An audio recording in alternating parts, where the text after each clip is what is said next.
Yeah, today I'm going to be maintaining the Finch enclosure. To do the tin, or do you reckon that's too scratchy for today? Because we're just doing tin. It's up to you. Yeah, Up to you. Alright, can you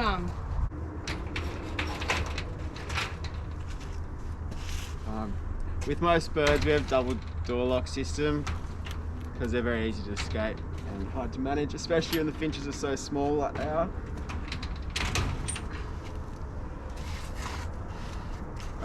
We've got rat traps here to make sure any pests which can burrow under the enclosure are not present or accounted for.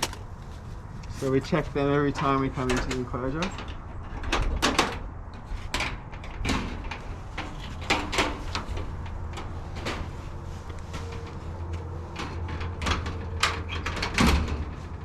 We're going to change the browse over and we're going to empty out this water, scrub it really good and refill it with fresh water. This browse is getting pretty old.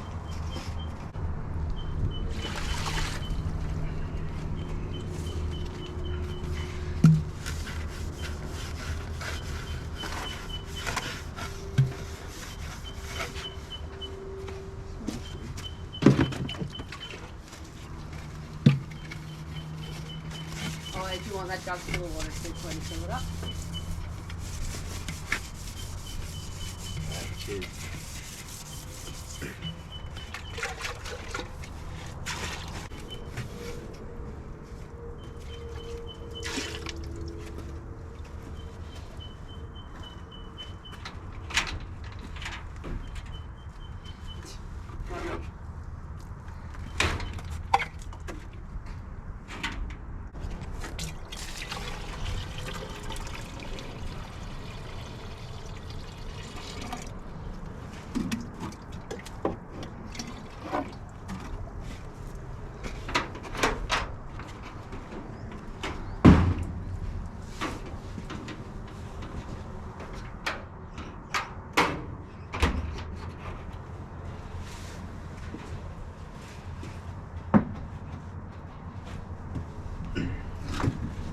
I'm just putting all these rocks against the water pot to make sure it doesn't fall over and cause injury to the birds.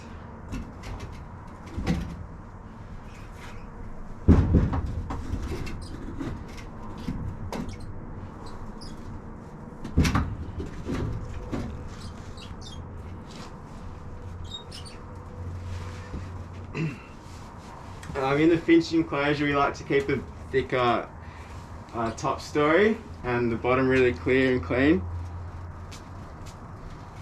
just so they have lots of like diverse environment and lots of ledges and perches to sit on. And a complex lighting here is it's consistently cleaned to make sure that there's more UV coming through, because these finches, the Goldings, are from the tropics, so they require a high amount of UV and heat and light. Ideally, the whole thing would actually be transparent, but it's a work in progress. The finches haven't been serviced in a long time because they've been left alone as they readjust to get through winter due to their skittish behaviour.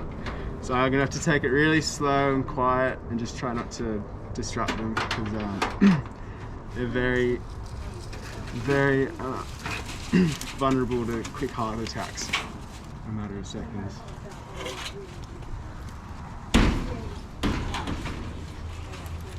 It's louder than I hope.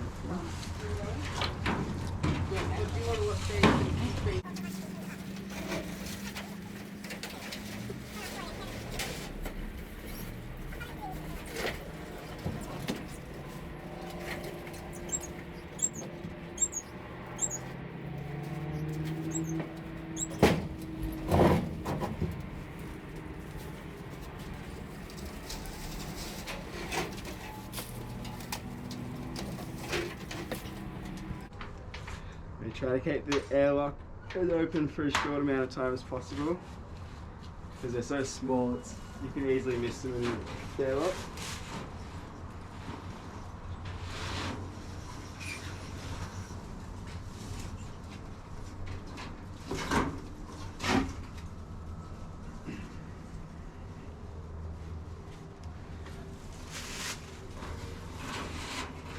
Try to keep the brows quite low and fanned out off the ground. So we don't hit our heads. We can see what's on the ground. And so the birds have a more complex environment to float around in. So the perspex on the cage here isn't usually there, it's just for winter. But it's quite cold and they're trying to keep the heat in at night time.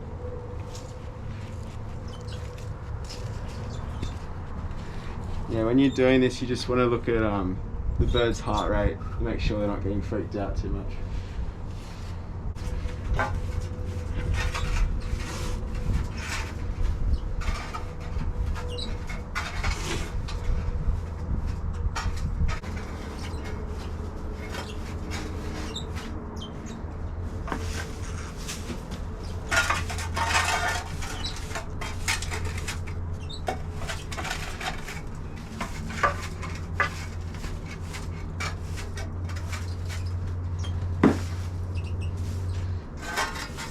Due to the high amount of macropods in the park, we keep all the seed which is fed to the finches in plastic bags once it's scooped up, and then that's put straight in the skip bin. And the little airlock bit in here is like cleaned very thoroughly, and it's made sure there's no cross-contamination between this enclosure and the rest of the sanctuary. There's also a footbath here to wash your shoes in to make sure you don't bring any seeds into the rest of the sanctuary. So I'm just gonna shovel these tusky grasses into the ground, bottom subject, to improve the aesthetics of the enclosure, and also because the grasses produce these seeds before they flower, which mimic their natural food source, like a millety seed.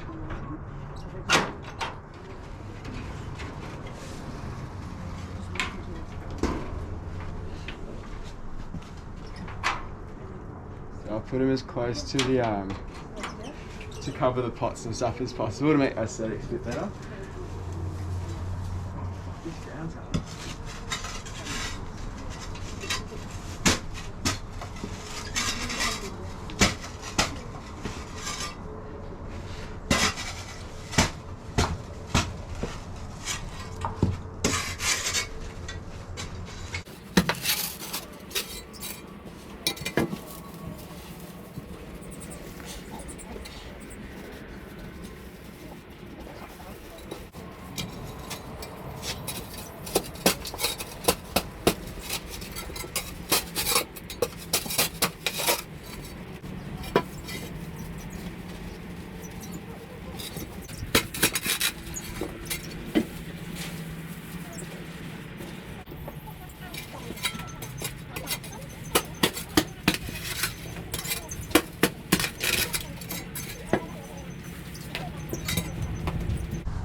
So I found a few eggs in the nest boxes up here. So we're gonna have to minimise just changing stuff up in here. It's gonna be low impact.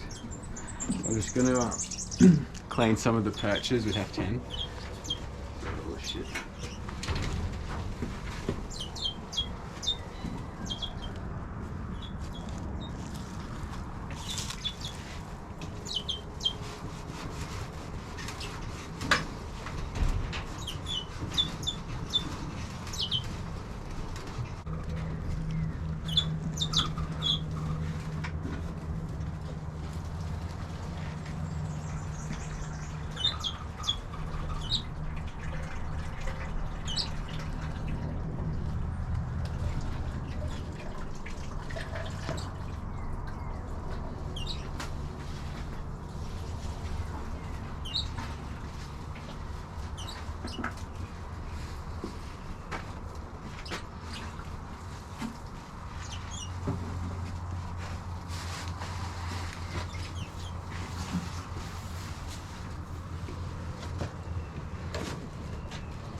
Before we move the seeds, we want to wrap up the plastic bag. And send it straight back to the shed. Yeah, I don't want to scrub too much more because it seems all delicate in there.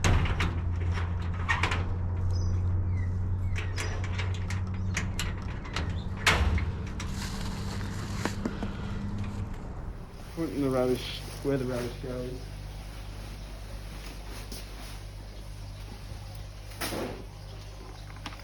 Put their chemicals back where they belong. Responsibly.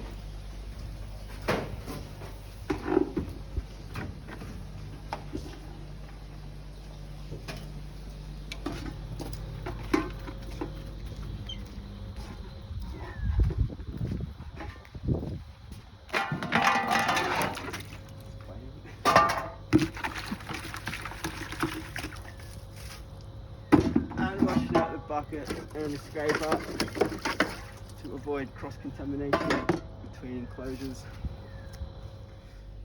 And I show that the Goldie and Finches have been serviced today.